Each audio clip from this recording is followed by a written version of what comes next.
absen dulu ya anak-anak. Ada yang nggak hadir nggak hari ini? Hadir semua Ibu. Alhamdulillah ya, hadir semua hari ini. Anak-anak, Ibu mau nanya, ada yang masih ingat nggak sama pelajaran minggu lalu apa? Ibu. Akhlak terpuji dan menjauhi akhlak tercela. Ya, jadi minggu lalu kita sudah mempelajari akhlak terpuji dan menjauhi akhlak tercela. Sekarang kita akan membahas pelajaran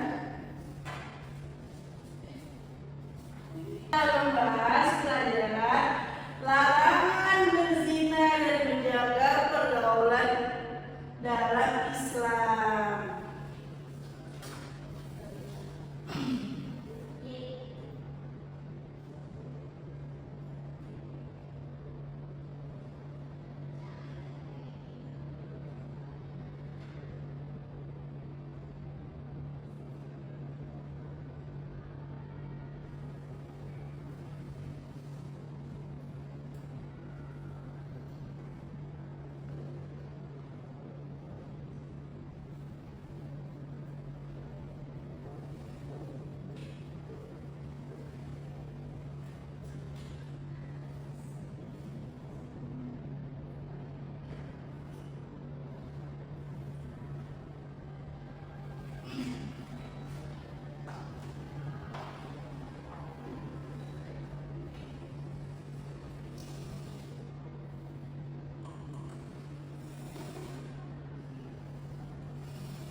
Anak-anak, sebelum memulai pembelajaran hari ini, Ibu mau nanya ke kalian, menurut kalian teman yang baik itu teman yang saling mengingatkan kalian kebaikan atau yang membiarkan kalian ketika kalian melakukan kesalahan?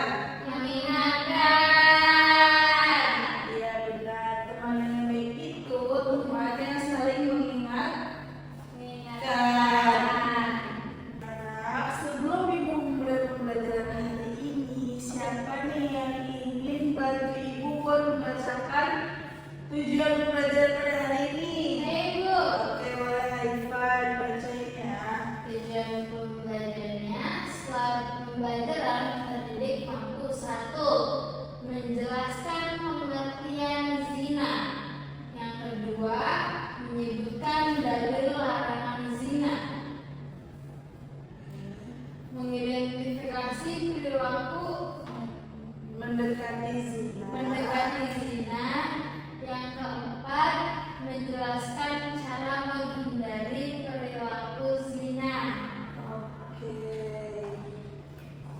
Selanjutnya di sini sebelum Ibu membahas pengertian zina, sebelum Ibu menjelaskan pengertian zina, di sini Ibu mau nanya nih sama anak-anak, siapa di sini yang pernah mendengar istilah pengertian zina?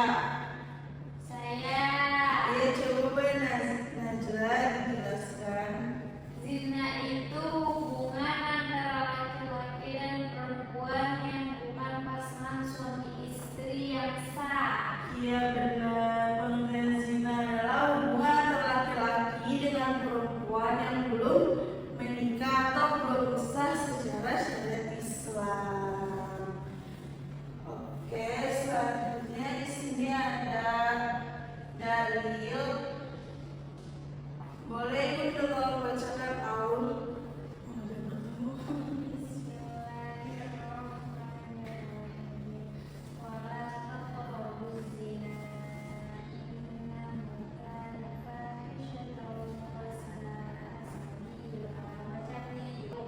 Iya, Aul boleh. Artinya, dan janganlah kamu mendekati zina. Sesungguhnya zina itu adalah perbuatan yang keji dan suatu jalan yang buruk. Anak-anak, Allah tidak hanya melarang kalian berzina, tapi Allah juga melarang segala suatu perbuatan yang mendekatinya. Selanjutnya ada contoh perilaku mendekati zina. Adik-adik, yang dimaksud berdoa di tempat sepi adalah ketika laki-laki dengan perempuan yang bukan mahrumnya berdoa di tempat yang sepi, tidak ada orang sama sekali. Makanya kita tidak boleh berbuat seperti itu. Berdoa di tempat sepi adalah ketika laki-laki dengan perempuan yang bukan mahrumnya berdoa di tempat yang sepi. Misalnya pulang sekolah dia ke taman, yang tempat sepi itu kan nggak boleh ya.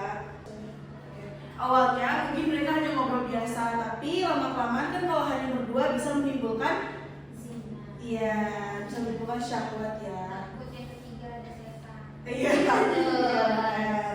Terus yang kedua, pelan-pelan aja ya. Chat atau video call tidak sehat. Di zaman sekarang, chat atau video call tidak sehat. Jadi di zaman sekarang, zina itu bukan hanya bisa dilakukan secara langsung. Zina itu bisa dilakukan secara online atau kayak sosial media itu kan banyak ya. Jadi lebih baik kita menghindari hal-hal tersebut. Yang ketiga ada mengakses konten tidak pantas. Ayo anak-anak, siapa lagi yang bisa memberikan contoh perilaku mendekati zina? Saya Ya, Najla. mengakses konten yang tidak pantas. Iya, benar. Mengakses konten yang tidak pantas. Iya, coba dijelaskan. Apa itu mengakses konten tidak pantas? Ya, misalnya seperti video-video pornografi. Iya, benar. Terus? Terus pergaulan bebas Iya, tanpa batas. Tuh, jadi yang terakhir pergaulan bebas tanpa batas. Di sini, Ya, makasih aja. iya ibu. Dan terus apa siswa yang berbuat zina di lingkungan sekolah. Nah. Jadi anak-anak, ini salah satu contoh siswa yang pergaulan bebas di lingkungan sekolah. Udah mulai nggak sih?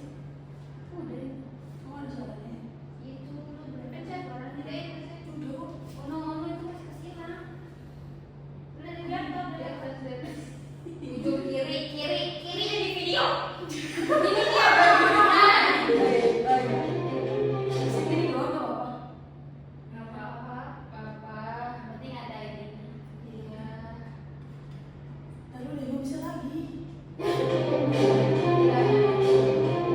Cerita ya di sekolah-sekolah.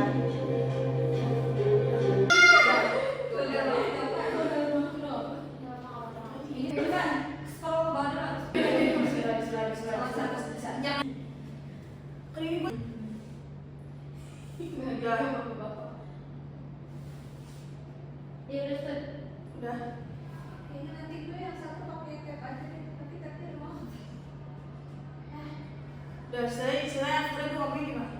Jadi ini salah satu contoh. Jadi ini salah satu contoh perbuatan berzina yang nggak boleh yang nggak boleh yang harus dihindari ya adik-adik. Jadi kita harus menghindari.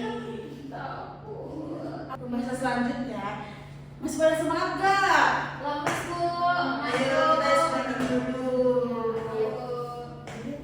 Ibu speaking di sini anak-anak ikutin arah spidol. Jadi kalau saya bilang kanan, anak-anak kepalanya ke kanan. Kalau saya bilang ke kiri, anak-anak kepalanya ke kiri.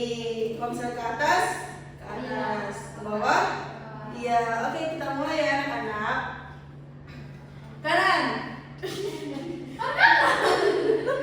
Ikutin arah spidol.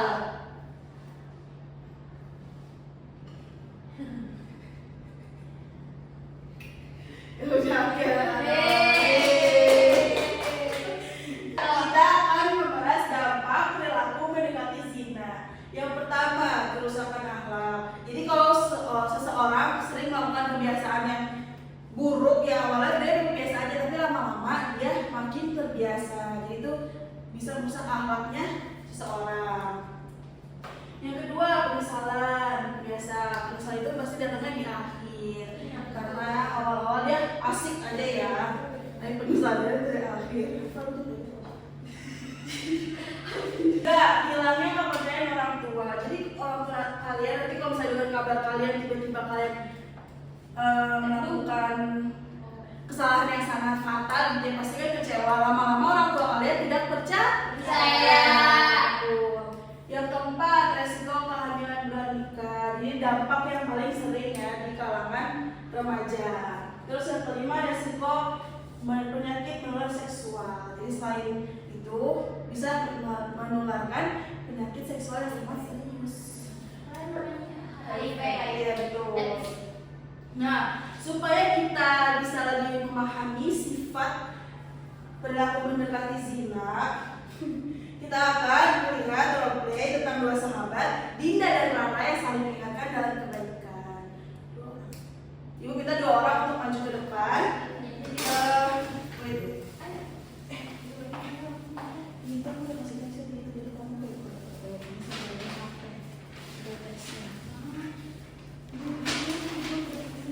Lagi pakai HP lu aja. Oke, anak-anak. Dengerin ya anak-anak, simak baik-baik nanti setelah ini bakal ada pertanyaan untuk kalian semua. Oke, Bu. Perhatiin ya anak-anak. Dua sahabat Khalid, Dinda dan Rara sedang istirahat di kantin sekolah. Rara sudah beberapa hari ini merasa ada yang berbeda dari Dinda. Dinda sering asyik sendiri dengan posternya, senyum-senyum sendiri dan terlihat menyembunyikan sesuatu. Din, aku boleh nanya sesuatu gak?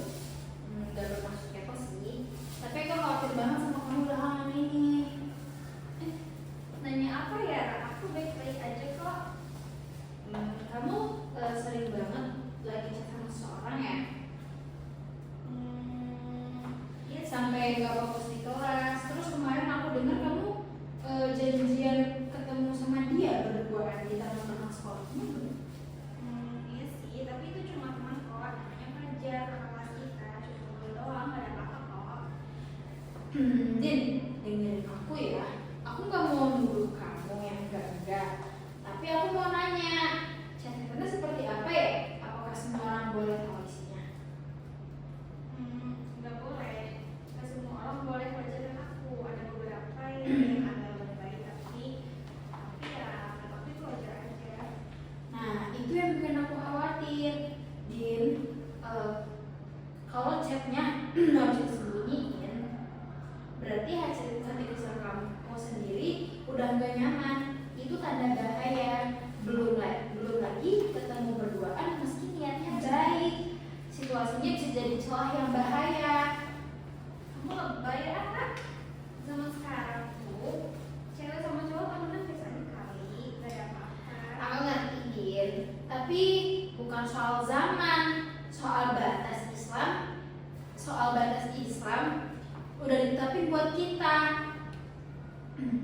Kamu ingat gak Quran surat Al-Isra ayat 32? Allah bilang jangan mendekati zina.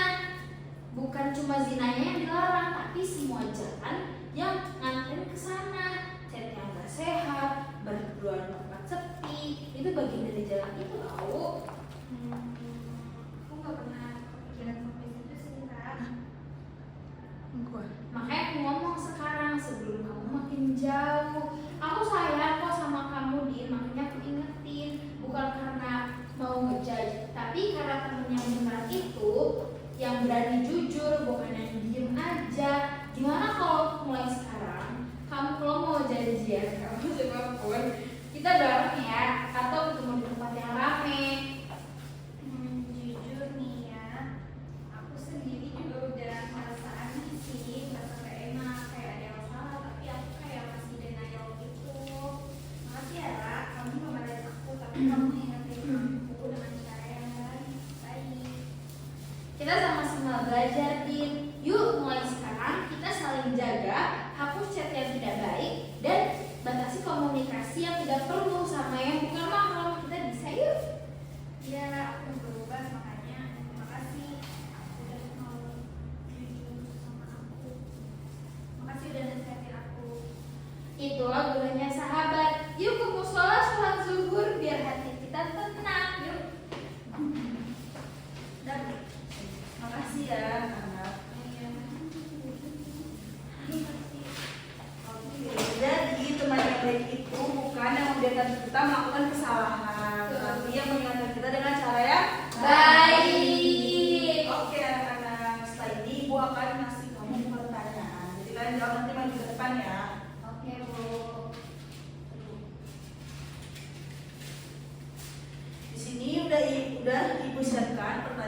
Jadi nanti kalian maju ke depan ya dan menjawab pertanyaan tersebut.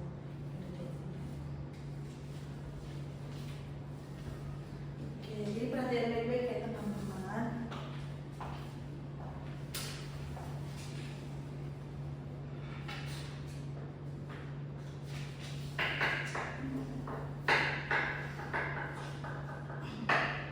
Sudah ada yang selesai mengucapkan? Sudah, Ibu. Oke, coba maju ke depan dan bacakan jawabannya. Ayo.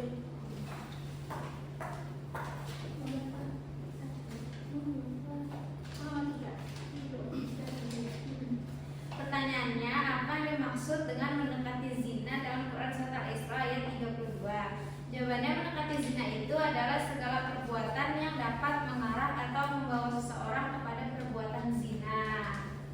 Ya betul. Ayo kedua, Haifah. Sebutkan dua contoh perilaku mendekati zina di era digital. Jawaban aku, chat tidak pantas dengan lawan jenis, video call yang tidak pantas, mengakses konten yang tidak pantas. Betul. Yeay. Ayo ya. Ketiga, yaitu bagaimana cara mengingatkan Dinda. Apakah caranya sudah baik? Jelaskan.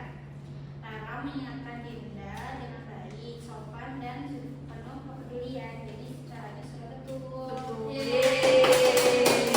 Oke, boleh duduk lagi anak-anak. Terima kasih, Bu. Ya, terima kasih juga anak-anak. Oke. Masuk yang terakhir. Yang terakhir ada kesimpulan. Siapa yang membaca? Saya Boleh Haifah, tolong dibacakan. Kesimpulannya, Islam melarang segala bentuk perilaku yang mengarah kepada zina.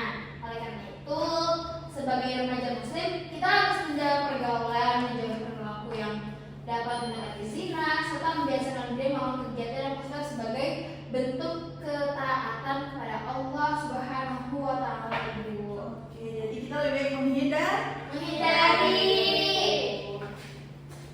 Ada yang ingin ditanyakan anak-anak? Sudah cukup, Ibu. Oke, sudah paham semua ya. Sudah. Siapa? Tutup. Sebelum ditutup kembali.